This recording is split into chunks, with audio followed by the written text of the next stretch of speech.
Good evening. My name is Patricia O'Reilly, and on behalf of the Jesuits of Canada and Jose Sanchez, our communications director, I welcome you to our talk with Father James Martin. Father Martin will speak for about 30 minutes, and then that will be followed by a Q&A. Please post any questions you have for Father Martin on the Q&A. Do not post them in the chat box. Questions about tonight's topic will be prioritized. This session will be recorded and posted on the Jesuits of Canada website. I'll turn it over to Jose to go over some technical and translation details. So I will switch to French for this part in order to let the Francophone audience know how to access language interpretation. Alors, pour choisir la langue de votre préférence, si vous êtes sur un ordinateur, dans les commandes de votre webinaire, cliquez sur Interprétation, sur le bouton Interprétation, et après, cliquez sur la langue que vous souhaitez entendre. Si vous êtes sur un appareil mobile, dans le contrôle de votre réunion, appuyez sur les boutons avec les trois petits points au plus, et après, appuyez sur Interprétation de la langue. Finalement, appuyez sur la langue que vous souhaitez entendre. C'est important de se souvenir que l'interprétation linguistique n'est pas disponible lorsque vous accédez à Zoom sur un navigateur web. And 3 final points, as Pat said, you can ask questions to the question and answer button, also at the bottom or top of the screen, depending on your device. And questions, again, will be answered towards the end of the session. And the recording, as Pat said, will be shared with you by 48 hours after the event. Not tomorrow, but by 48 hours. And if you have technical problems, finally, you can use the chat box and I will assist you. Thank you, Pat. Thank you. We begin this evening by acknowledging the Indigenous people of all the lands that we are on today. While we meet on a virtual platform, let us take a moment to acknowledge the importance of the lands which we each call home. We do this to reaffirm our commitment and responsibility in improving relationships between nations and to improving our own understanding of local Indigenous peoples and cultures. From coast to coast, we acknowledge the ancestral and unceded territory of all the Inuit, Métis, and First Nations people that call this land home. We acknowledge the harms and mistakes of the past and commit each in our own way to move forward in a spirit of reconciliation and collaboration. It is my pleasure to once again introduce Father James Martin. He is a member of the Society of Jesus and a frequent commentator in the US and international media. He has been interviewed by the New York Times and the Wall Street Journal, and he has appeared on all the major US news networks and diverse outlets such as the Colbert Report. He's here to talk tonight about one of his many books, Building a Bridge: How the Catholic Church and the LGBT community can enter into a relationship of respect, compassion, and sensitivity.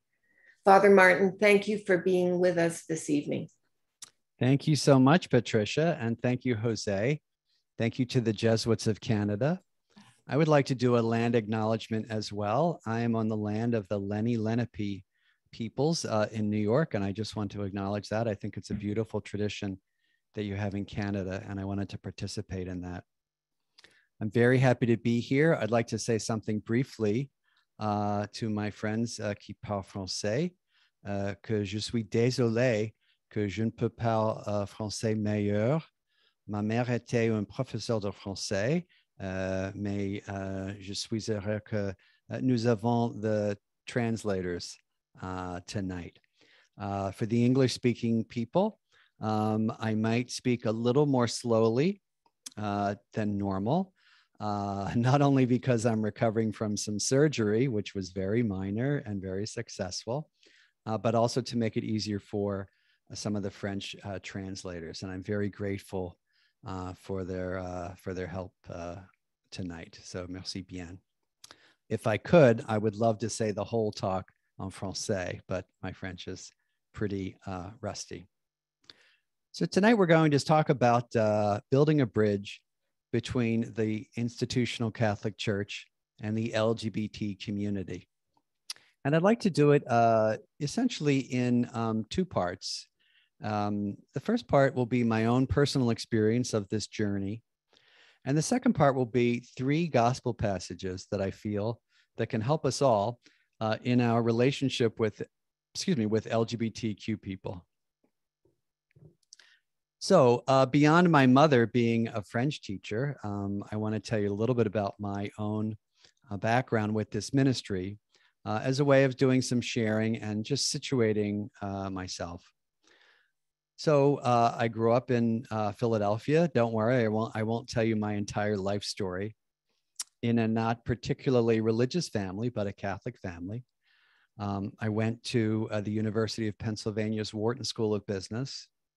And then something very topical today, because the company basically just announced that it was no longer existing. I worked for General Electric, for GE, for 6 years in New York City and in Connecticut. Now, I entered the Jesuits in 1988, and this is where the story begins. As part of my Jesuit training or formation, I worked with many people who were on the margins or who felt on the margins. So as many of you know from knowing the Jesuits in Canada, much of our formation is done with people who are on the margins, on the peripheries, as Pope Francis says, who are poor, who are sick. So at the very beginning of my time as a Jesuit novice, I worked with people who were in a hospital run by the Grey Nuns, as you know, founded by Marguerite de Youville. People who were seriously ill from brain injuries. I worked in Kingston, Jamaica with Mother Teresa's sisters in a hospice for the sick and dying.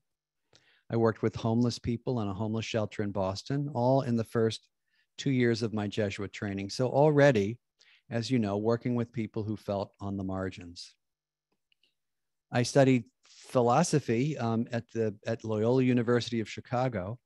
And while I was there, I worked with members of street gangs, helping them mediate some of their conflicts and just, being with them. And then I worked with homeless people, helping them find jobs in a homeless shelter. After my philosophy studies in Chicago, I spent 2 years working with the Jesuit Refugee Service in Nairobi, Kenya, where I helped East African refugees from all over East Africa, from Somalia, Rwanda, Sudan, Uganda, Ethiopia, Eritrea, all these places, start small businesses in Nairobi and help support themselves and their families. So again, people who were very much on the margins, people without a country, people without homes, people who had been, really abused in many ways, sometimes physically, and people who were often felt not welcome in the local country, in Kenya. So that was 2 years. I came back. I worked at America Magazine for a year. And then I then I studied theology at the Weston Jesuit School of Theology, now called the Boston College School of Theology and Ministry, where I worked for 3 or 4 years in a jail in a local prison. So the point of my telling you all that is not to give you a CV, but it's to say that throughout my whole Jesuit formation, we were encouraged to work with people on the margins. In fact, one of what's called the universal apostolic preferences, I don't know what that would be in French, of the Society of Jesus, is walking with the excluded. So this has just been promulgated by the Jesuits in Rome, walking with the excluded. It is one of the 4 universal apostolic preferences, meaning something that all Jesuit ministries should be doing. So, like many people, I have like most of you, I have friends who are LGBTQ. I live in New York City, so I have a lot of LGBTQ friends. But during my time at America, I didn't spend a whole lot of time writing about them. I would write about them occasionally because I felt that in the church, they're among the most marginalized people. But I never did any sort of formal ministry with LGBTQ people. I never was part of a parish outreach group. I never really wrote about them very much, in a book or anything. I never gave talks to LGBT groups. I knew them as friends and fellow parishioners, and sometimes spiritual directees, people that would come to me for confession. Part of the mix, the melting pot here in New York City. That all changed in 2016. In June of 2016, you might remember, 49 people were killed at the Pulse nightclub in Orlando, Florida. It was, at that time, the largest mass shooting in US history. And of course, it was a devastating tragedy for everyone. But what really struck me was the lack of response from the US bishops. As you probably know, and as happens in Canada as well, whenever there's any sort of natural disaster or great public tragedy, the bishops conference and individual bishops usually express some sort of condolence or sympathy or solidarity with the group of people who were hurt. In this case, however, in the case of the Pulse nightclub massacre, very few bishops said anything. There was a 2-line statement from the US Bishops' Conference, and it didn't even mention the word gay or LGBTQ. And it really shocked me, and it seemed to me that even in death, these people were invisible to the church. And I remember thinking, what will it take for the church to even be able to say the word gay or LGBTQ? If not 49 people being massacred, what will it take? So I recorded a Facebook video that went viral, as they say, and that led to an invitation from a group called New Ways Ministry, which advocates for and ministers to LGBTQ Catholics, to give a talk and receive an award called the Building Bridges Award. Now, this is important for me to say as a Jesuit. Everything I'm about to say in terms of this ministry, I sought and received approval from my Jesuit superiors. So I asked them, could I give this talk? And they said yes. I wrote up a talk which sketched out, since it was called the Building Bridges Award, a 2-way bridge reaching out from the LGBT community to the institutional church and vice versa. And I got that talk approved and delivered it. It stirred up some controversy. That led to a book called Building a Bridge, which again, I got approval for, and which came out a year after the Pulse nightclub massacre. Now, that book was very modest, very small, physically small, and 100 pages or so. Didn't challenge any church teaching, nor have I ever. Nonetheless, it provoked a great deal of reaction, very emotional on both sides, very positive to begin with. I went to parishes and I was receiving standing ovations and standing room only parishes and people waiting in line for 2 hours to see me and hugging me. And it's quite overwhelming.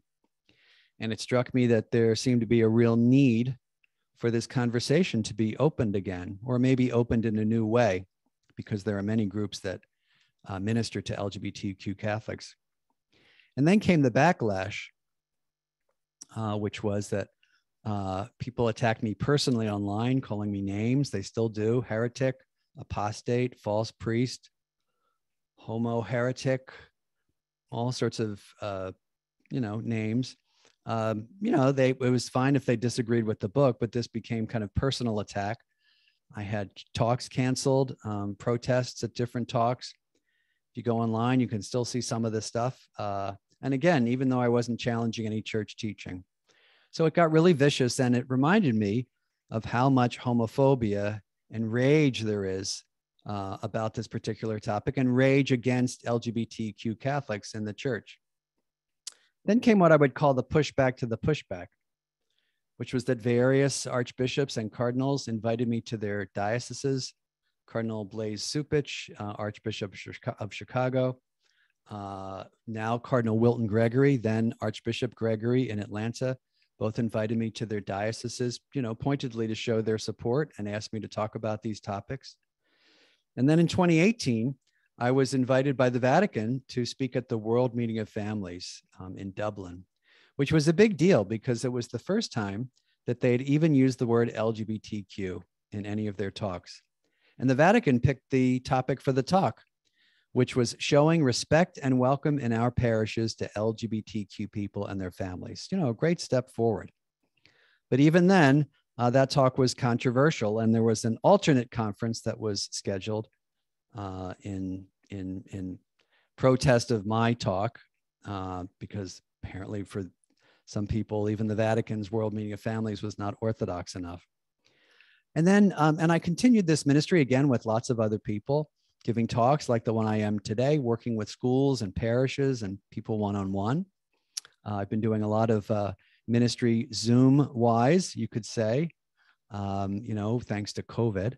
And then in 2019, this is pre-COVID, I was invited to give it to have an audience with Pope Francis, where we spent a half an hour in the Apostolic Palace speaking about LGBTQ ministry.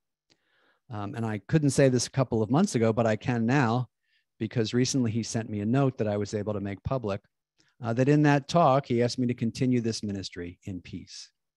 And so that's what I've done. And, you know, one of the things that I do is I try to help schools and parishes, as I've said.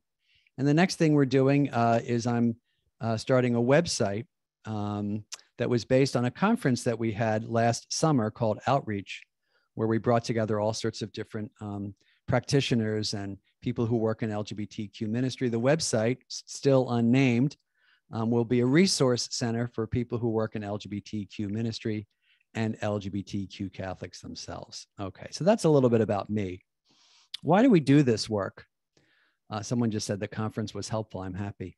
Why do we do this work? Well, beyond the fact that Pope Francis has asked me to continue this work, and beyond the fact that these are people on the margins and that the church always needs to reach out to them, I think that we can look at the gospel to see the way that Jesus treats people on the margins.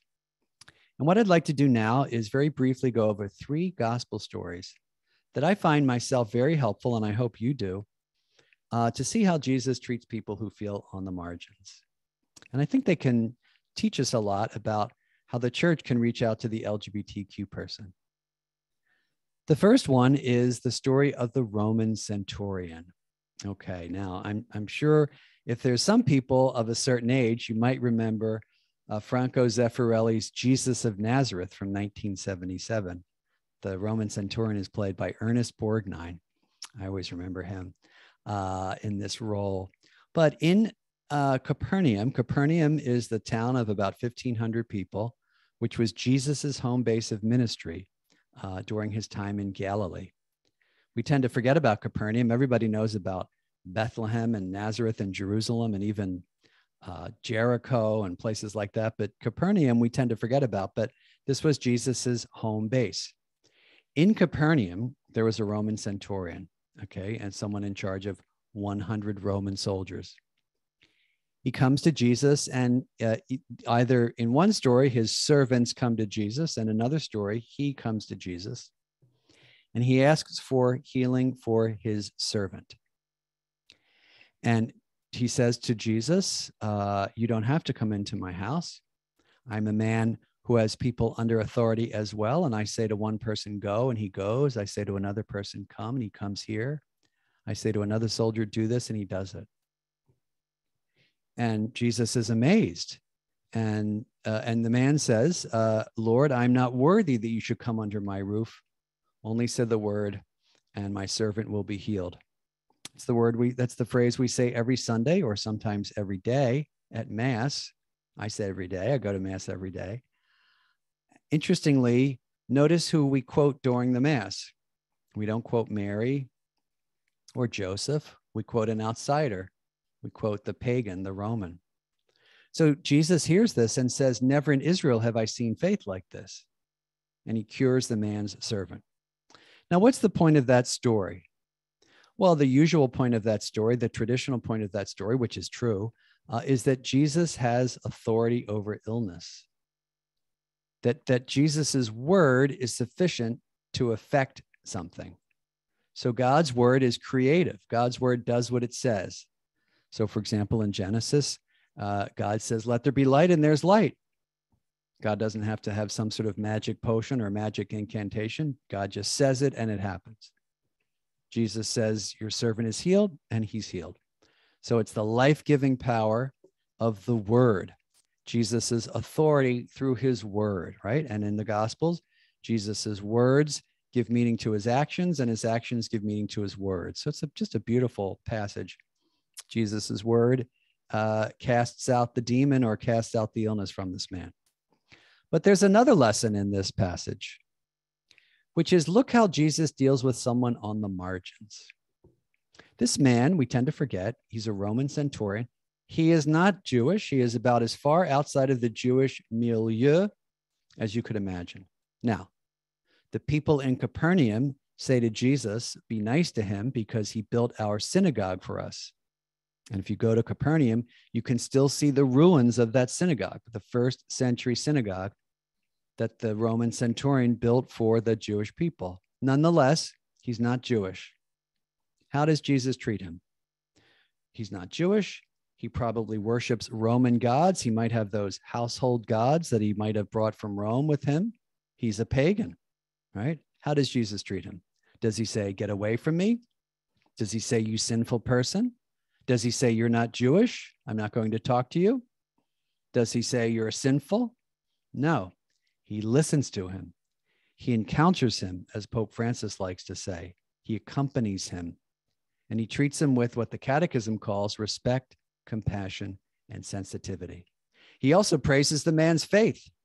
He says, never in Israel have I seen faith like this.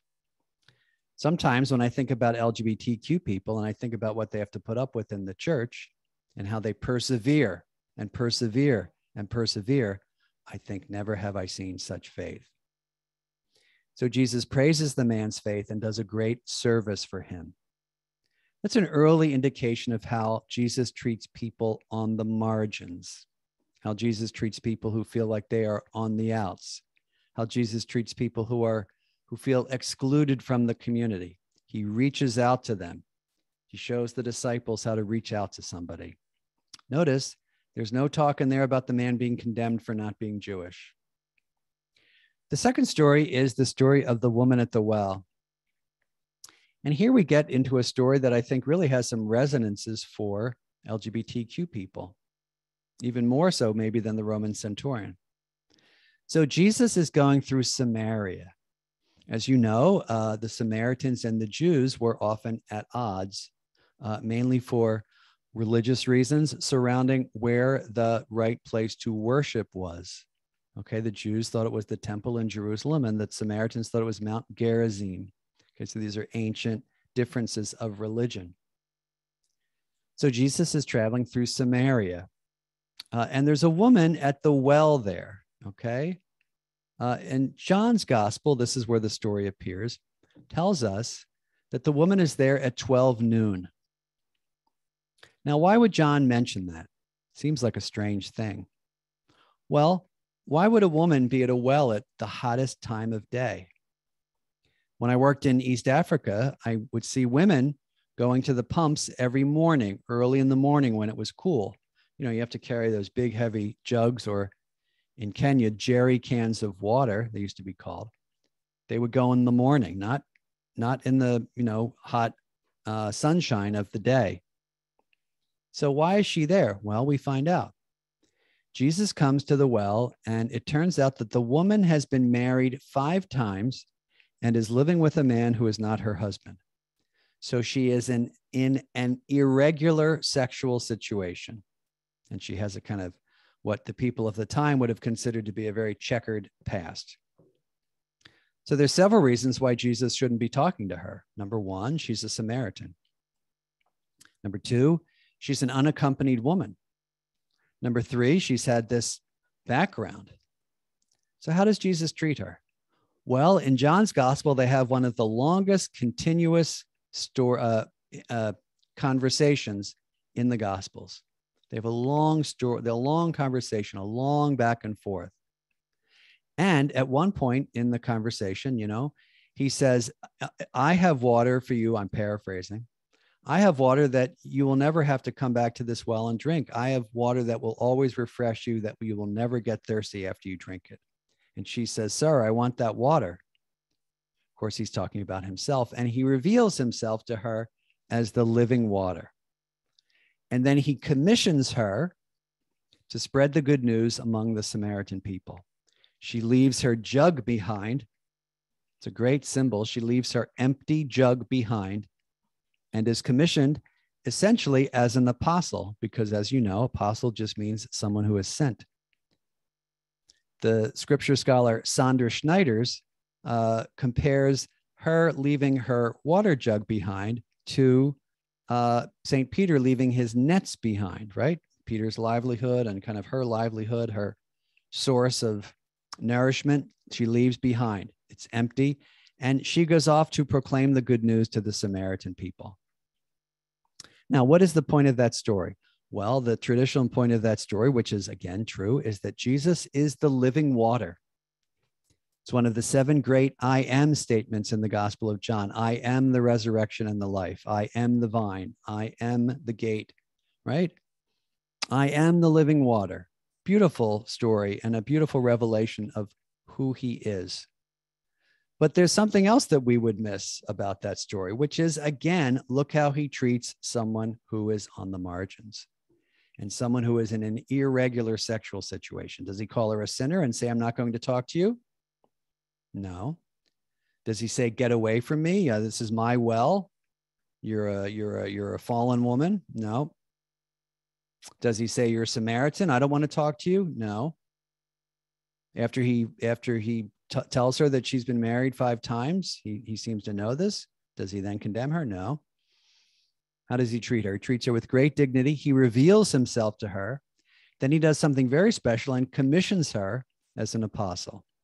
All right. So again, we see how Jesus treats someone on the margins, someone who feels on the outs, someone who feels excluded. And I would invite you to see this as a model for how we're to treat the LGBTQ person in our church, in Catholic institutions, and in society at large. Finally, the last story is the story of Zacchaeus, one of my favorites. Now, it's in the Gospel of Luke, and I bet you know it. Zacchaeus is in Jericho. Jericho is the longest continually inhabited town in the world. At Jesus's time, it was a huge town, maybe 30 or 40,000 people, one of the major towns in Judea at that point. And it's the end of Jesus's ministry. We're coming to the end of Jesus's ministry. And Zacchaeus is described, as the chief tax collector. Now, at the time, that would have been seen as the chief sinner as well, because he was colluding with the Roman authorities. All right. Now, what I would like to invite you to do is to see Zacchaeus as an emblem, as an image of the LGBTQ Catholic. Now, why is that? Not because he is sinful, because LGBTQ Catholics are no more sinful than anybody else. We're all sinners. But that Zacchaeus would have probably been one of the most marginalized and really hated people in the city. Okay. So think about all the parallels as I go through this story, as we open up the story between the LGBTQ Catholic and Zacchaeus. So to begin with, Zacchaeus is described right off the bat as short in stature.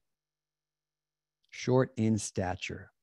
Now, I'm not sure if this translates perfectly into French, but how little stature or standing do LGBTQ people have in our church? Right? He is short in stature. He has little standing.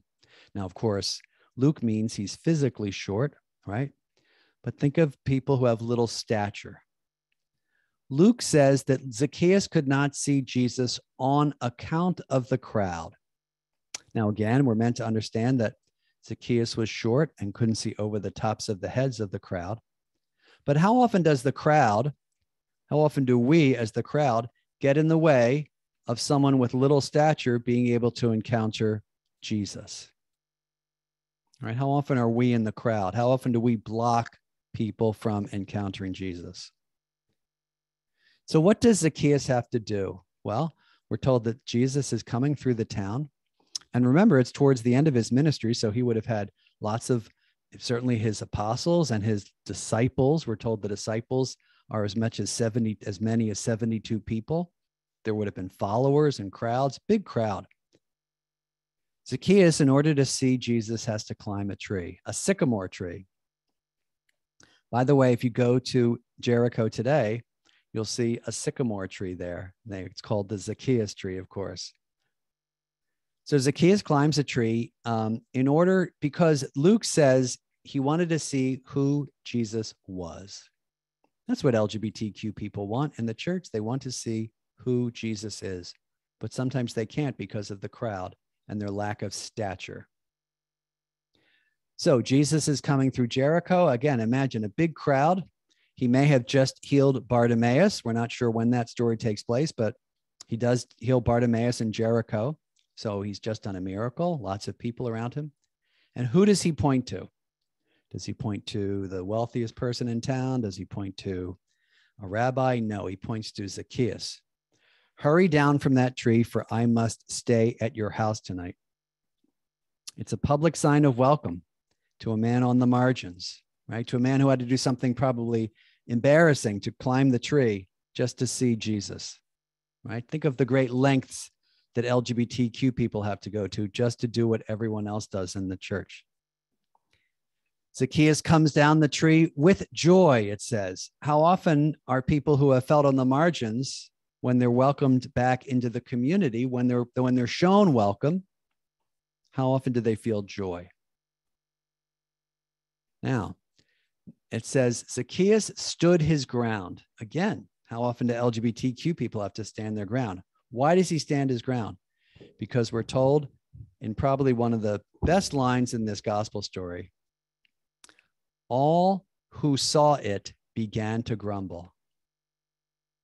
All who saw it began to grumble.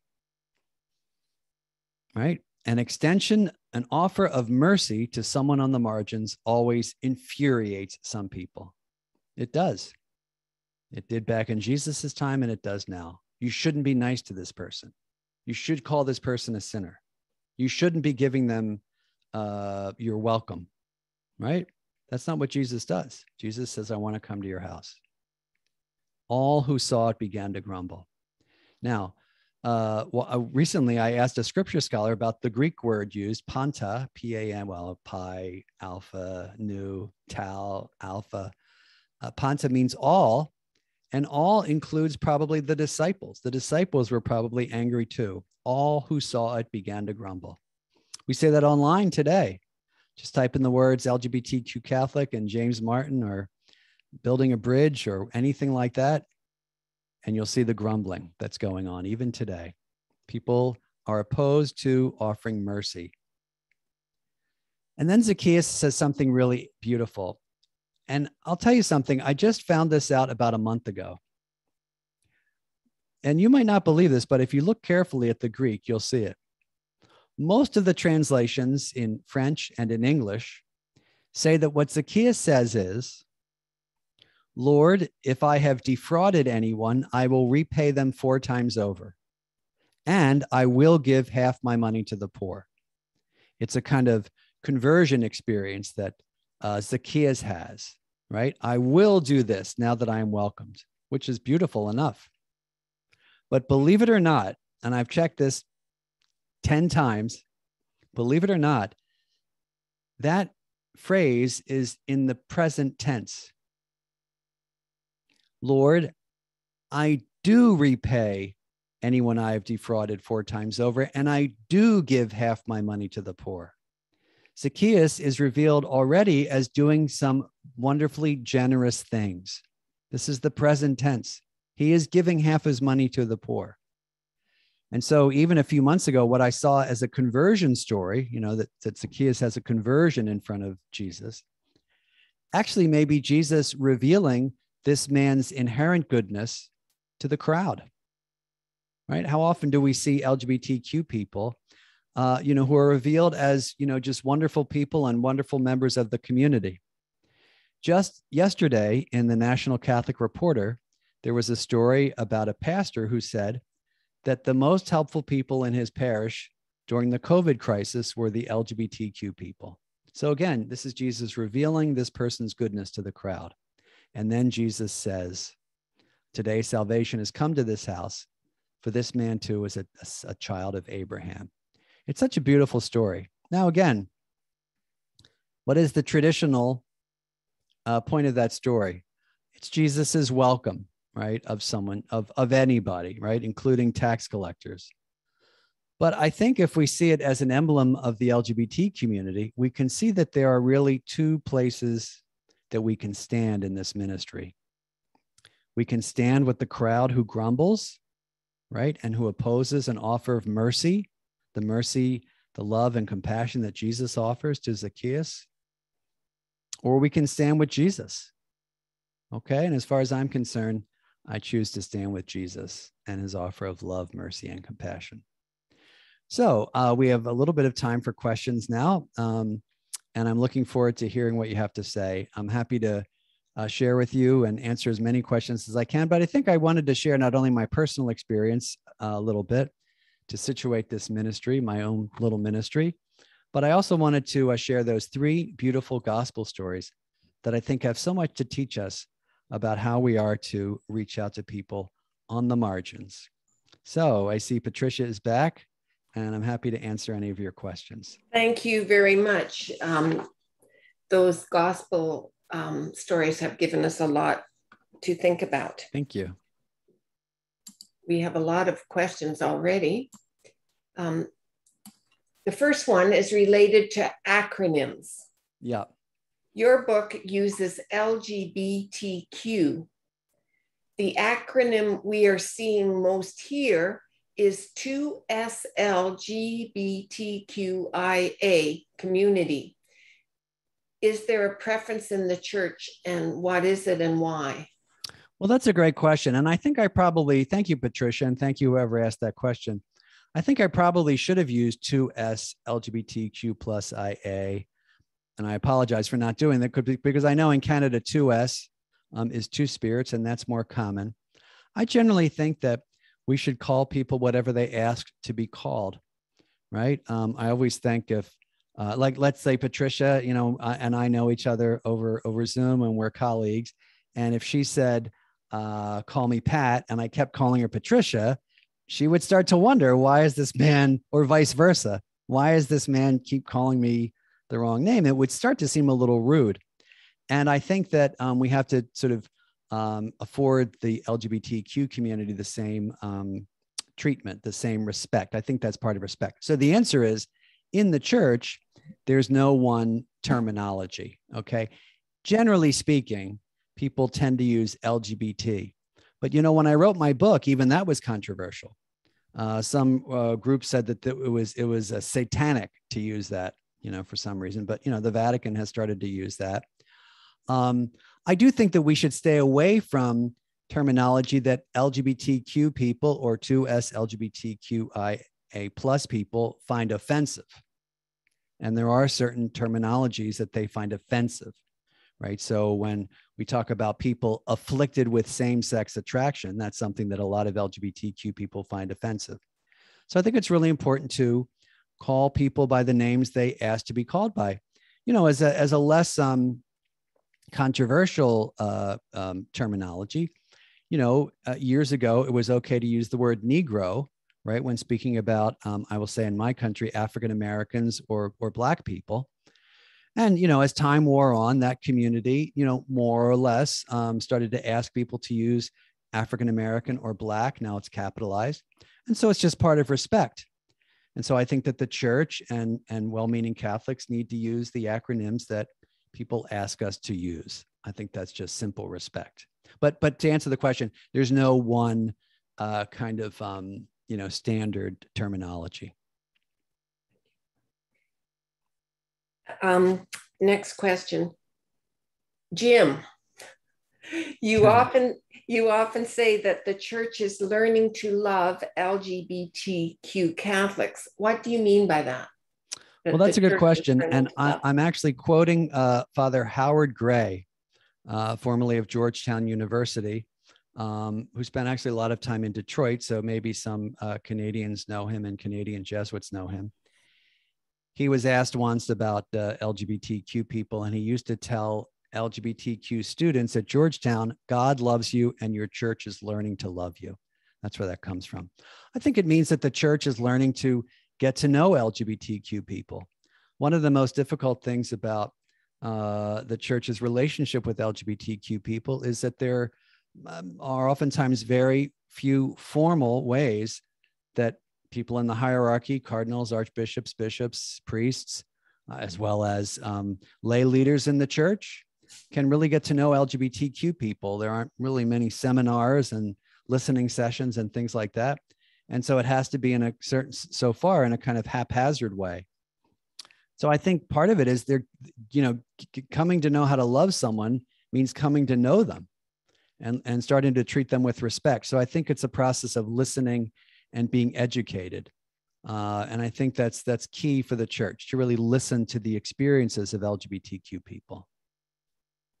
I mean, we look at, again, each of those stories that I mentioned, the Roman centurion, the woman at the well, Zacchaeus, Jesus speaks to these people. Jesus doesn't, I mean, in terms of the Roman centurion, he speaks to him and listens to him. He doesn't just snap his fingers. When Jesus encounters people, he listens to them, right? And that's part of respecting people and loving them, like he does with the woman at the well. He talks to her.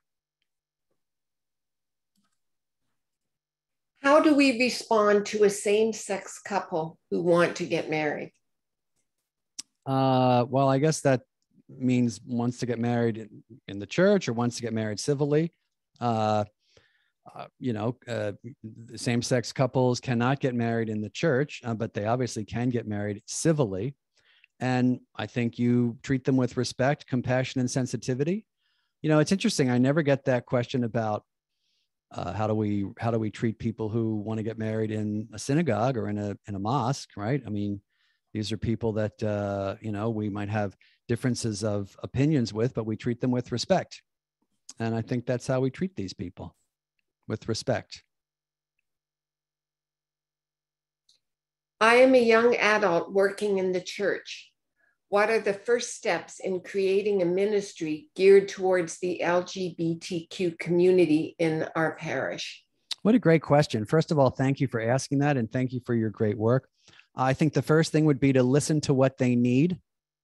One of the most powerful things I ever heard was someone say to me, ask us, right? I mean, ask us, ask the LGBTQ community in your parish, parishioners, family members of LGBTQ people, what would you like? Usually it's an outreach group. I think that's the first thing. I think the second thing is to, work with the leadership in your parish to help that happen, to work with the pastor and the pastoral team, sometimes the bishop, to let them know what's going on. And then I would say the third thing is to really advocate for them. Okay, because LGBTQ people have very few people that advocate for them. And that includes being willing to put up with some heat, right? Not everybody in the parish is going to agree with that. Always remember that story of Zacchaeus. All who saw it began to grumble. And so I would say to you, what's that person's name, Patricia? Sorry, if you can scroll back or. Jim. Jim. So Jim, I would say, remember that if you do this, there will be people who grumble. And you have to say, that's part of the deal. This is what Jesus dealt with. And so why would we be any different, right? I mean, Jesus said to us, if we're going to do something in my name, you're going to face, opposition and even persecution. So be okay with the grumbling, but remember that you're doing it again, as Jesus did. You're standing your ground like Zacchaeus did. And look, if Jesus had waited for the crowd to stop grumbling, he would have never called to Zacchaeus. If Jesus had waited for people to approve of him, he would have never left Nazareth. Right. So be okay with the grumbling, and that's part of it, and really advocate for these poor people who are sometimes really feeling on the outs. My parents worship in the Anglican tradition. They are faithful Christians who personally love and accept gay people. But because of protracted battles within their denomination, specifically gay marriage, they have a somewhat obsessive attitude about the moral nature of homosexuality above many other moral challenges and the politics. My question is, how can we heal the wounds within Christian traditions caused by fighting over this serious but not penultimate issue? Yeah, that is good. It is serious, but not penultimate. There are so many other moral problems and more, let's say, I want to say problems, moral issues. And somehow it's all about the LGBT person and it's all about their sexuality. We don't seem to be as obsessed with divorce, right? We don't seem to be as obsessed with premarital sex. We don't seem to be as obsessed with birth control. We don't seem to be as obsessed with young people being sexually active, right? It's all the LGBTQ person. The first thing to recognize is that there's a good deal of homophobia involved. Now, this may not be the people in your family, but it's been elevated to a sort of the most important and the most serious moral issue. I think the first thing is to remind people that there are many other moral issues and moral questions, and there are many other places where people's lives do not fully conform or express church teaching. Many, many other places, right? And no one focuses on them as much. The second thing I think that we need to do is to really listen to LGBTQ people and come to know them as friends. I've often thought that one of the reasons that we do not obsess about birth control as much or really cast people out, right? Or tell people they're not part of the church or single them out or target them is that most people know married straight couples who have in their own consciences decided one way or the other on the question of birth control. In other words, we know them. We know them in the complexity of their lives. We know them as people who are using their consciences as best they can, right, according to their own lights. One of the problems is that we don't know, or at least we're still coming to know, LGBTQ people as well.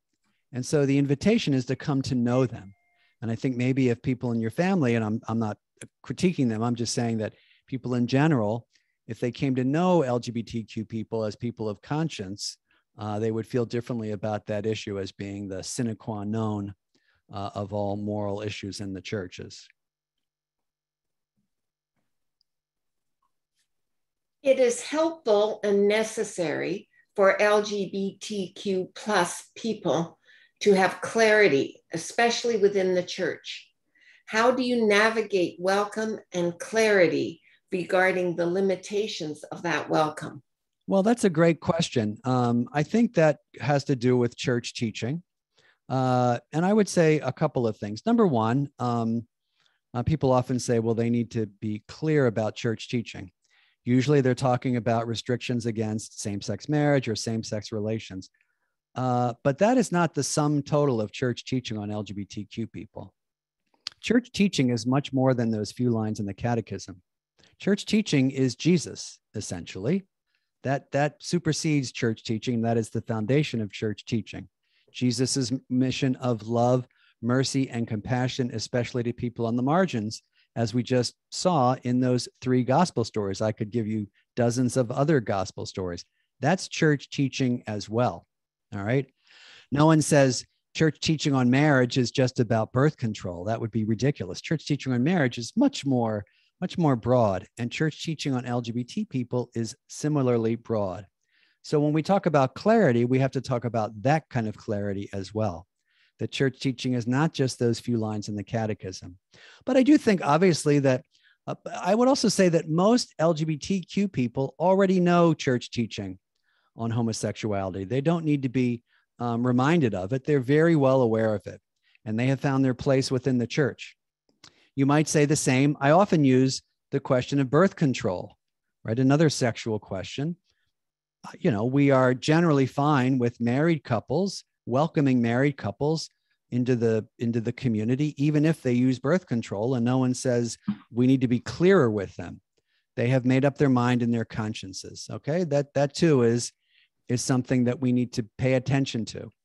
The difference in the way we treat straight people with the way we treat LGBTQ people. So clarity is important, But I would say that they already know church teaching, and also church teaching is much broader than just a few lines in the catechism. What do you think the Catholic approach towards Pride celebrations, which seem to have a very wide range of expression and values? Well, they do have a wide range of expressions and values. I generally think that Pride celebrations are fine, right? People say, well, Pride, it's vanity. And they're not celebrating that. I mean, you could say, I'm proud to be a Canadian, or I'm proud to be an American, or I'm proud to be Italian, right? People would not say, oh, that's a terrible thing to say. Only when it comes to LGBTQ people is that seen as some sort of vain thing. Pride celebrations, as I understand it, are celebrations of a community that has really been, and is still in many countries, the victims of violence, persecution, harassment. When we think about LGBTQ people around the globe, we have to remember that in the West, for example, their rates of suicide are much higher, hate crimes are much higher, harassment. And then you have people, I just wrote a wonderful book called The Pink Line. I'm not sure if it's en français yet, but it's by a guy named Mark Jevisser. The Pink Line is an overview of the way that LGBTQ people live around the world. And you see frequent persecution. As you know, in 70 countries, it's illegal to be LGBTQ. In 10 countries, you can be executed for same-sex relations, right? 10 countries. So when we think about Pride, we have to think about it in this context. A group of people who have not been able to be who they are, and who have not been able to take any sort of pride in their own identity, right? So I think they're fine. Now, that does not mean that I believe in or I support everything that is in every Pride parade, right? I mean, I don't. I think some of them are a little over the top, but at heart, they have a good purpose. They have a good purpose, which is to support a group of people that is marginalized and really needs our support. So I'm all in favor of those parades. But again, I don't have to agree with every single person, nor do I agree with every single person who marches in a Independence Day parade in the United States, with a float or a political sign. I don't agree with that, but I agree with the general approach to it. Thanks for your insightful talk, illuminated with the gospel. We have seen that the universal church could love and welcome LGBTQ people. Do you think Jesus would bless a same-sex couple? And can salvation occur for both of them, considering the church? If so, how can they strive towards salvation, given the position of many people about them? Yeah, I think as far as salvation goes, anyone can be saved. And we can say that, again, we can say the same thing about, a married couple using birth control, right? I mean, God can save anybody. I just did a memorial service. Let me tell you a story. I did a memorial service for a man who died about a year ago, maybe 18 months ago during the pandemic. His name was Carlos. I'll tell you a little bit about Carlos to answer this question. So Carlos was many things in our parish. He was believe it or not, a Eucharistic minister, a lector, a spiritual director. He was a hospital chaplain at Memorial Sloan Kettering Cancer Hospital. He was a beloved pillar of our community for 25 years. He was also married to a man named Jim. They lived together. They loved each other. And, when Carlos was diagnosed with cancer, Jim cared for him. All right.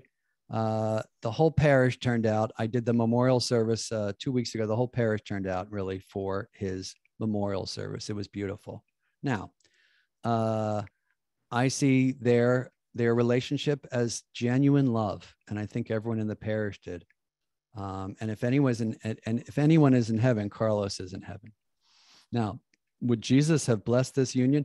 I think, we have to be careful about sort of, as they say, retrojecting back current day situations. Jesus, there was no such thing as far as I know, same-sex marriages. I know there was homosexuality and same-sex unions, but what we do see is Jesus blessing people who are outside of the normal way of doing things. what is he doing to the Roman centurion, who is not even Jewish? We really have to remember that. He's not even Jewish, if not blessing him with healing his servant. What is he doing to the woman at the well, if not blessing her by revealing himself to her? What is he doing with Zacchaeus? Is he not blessing him by coming to his house? Right? So I think we need to take seriously the way that Jesus treated people who were outside the normal way of doing things. I'm going to fold 3 questions into one. Okay, good luck. I consider myself a queer person. How can I approach attacks about who I am? How do we respond to people who quote scripture against homosexuality? And how do you answer these young priests who are one of the reasons the church is hemorrhaging members, especially young ones, when they talk against gay people? Well, the first thing is, the first question was, how do I understand myself as a queer person? First of all, God loves you. God created you and God loves you. That's the foundational thing. And I would say, look for signs of God's love in your life through your friends and through your family. All right. And you're a baptized Catholic. You're every bit as much of a Catholic as the Pope, as your local bishop, as your pastor or me. That's foundational. You know, your baptism makes you Catholic. God has created you in that way. So I would hope that you know that. In terms of scripture, look, usually what they quote is stuff from Leviticus, right? Homosexuality is an abomination. There are a lot of things in Leviticus. You might say to a person, well, do you think that we should stone someone for taking the name of the Lord in vain? People say, no, of course not. Well, why not? That's in Leviticus. So I think it's important to show people that there are many other passages that we understand in a different way because we understand the historical context differently. Do you think we should stone people who commit adultery? People would say, no, of course not. Why not? It's in Leviticus. Well, we understand that differently now. Exactly. So I think part of it is helping people understand it in a different context and sometimes pointing out the inconsistencies of people's use of scripture. Okay. As for the young priests, I think that's a harder question because I do know that there are a lot of not just young priests, but priests who are really against this. And my sense is that these are priests who do not have LGBTQ friends or LGBTQ people in their families. I would say to this queer friend who asked this question to share your story with the priest. And if it's met with opposition, to try to find a parish that welcomes you, but also to claim your place in the church. You are a baptized Catholic. You are every much as bit a Catholic as this priest is. Okay, but I also think that things are changing. I think that as more and more people come out and are open with their sexuality and their gender identity, more and more priests are affected because their nieces and nephews and brothers and sisters are coming out. So I think it is happening. But I'm sorry if you run into a priest that is not welcoming to you. When will the documentary released last year be available in Canada? Well, that's a good question. So last year, a documentary called Building a Bridge, which sort of followed me around in this ministry and interviewed other wonderful LGBTQ people, was premiered at the Tribeca Film Festival. What happens now is, I'm now an expert in all this, they're waiting for it to be sold. And so it'll be sold to a network or a film company, and then it'll be released. So hopefully soon. We're waiting for that in the next couple of weeks. Good. I also want to say to this group, before we ring off, maybe this will be a good way to wrap up, if that's okay, Patricia. Yes. To keep your eyes peeled for a website that I'll be starting. We received a grant for a website that's going to be kind of a resource website for LGBTQ Catholics and those who minister to them. I don't even know what it's going to be called, but if you follow me on social media, it'll be pretty obvious when we start it. So it's very exciting. And we obviously hope to have resources for example, Canadian parishes that are welcoming and Canadian schools and high schools. And so it'll be in English. We hope to have a lot of things in French, en français, as well as many other languages. So keep your eyes peeled for that website. Thank you. I just would like to hold up your book to encourage people because this topic needs a lot more discussion. So I encourage all of you to get Father Martin's book, and also be on the lookout because his next book, which is not published yet, but maybe you could show it to us. Here's my next book. Here it is. And it is on Lazarus, the beloved disciple. Wow, what a topic. Lots to think about there.